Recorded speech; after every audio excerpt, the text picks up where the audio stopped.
हुशार माकड आणि मोबाईलचा सापळा.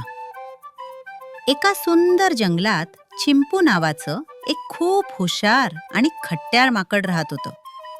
तो दिवसभर मित्रांसोबत खेळायचा, उड्या मारायचा आणि खूप मज्जा करायचा. ससा, पोपट, खार सगळे चिंपूचे बेस्ट फ्रेंड्स होते. पण एके दिवशी काहीतरी विचित्र घडलं. झाडाखाली काहीतरी चमचमत होतं. चिंपू जवळ गेला आणि म्हणाला, "वा, हे काय?" तो मोबाईल होता. चिंपूने बटन दाबलं आणि अचानक गेम सुरू झाला. अरे वा, किती मज्जा येतेय. सुरुवातीला थोडा वेळ खेळला. मग 1 दिवस, 2 दिवस आणि मग रोजच. मित्र म्हणायचे, "चिंपू, चल ना, पकडापकडी खेळूया."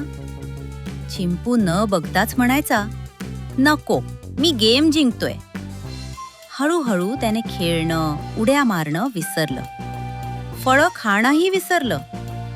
एके दिवशी जंगलात शिकारी आले. "पळा, पळा!" सगळे ओरडले. पण चिंपू, तो अजूनही गेममध्ये हरवलेला. अचानक तप, मोठं जाळं त्याच्यावर पडलं. "अरे, वाचवा, वाचवा!" इतक्यात जंगलाचा राजा सिंह तिथे आला. त्याने जोरात डरकाळी फोडली. रॉर! शिकारी सिंहाला पाहून थरथर कापू लागले आणि पळून गेले. इतक्यात मोठा हत्ती पुढे आला. त्याने आपल्या सोडेने जाळं उचललं आणि टाकलं. चिंपू मोकळा झाला आणि त्याच्या डोळ्यात पाणी आलं. तो मोबाईलकडे बघत म्हणाला, "मोबाईल माझा मित्र नाही, सापळा आहे.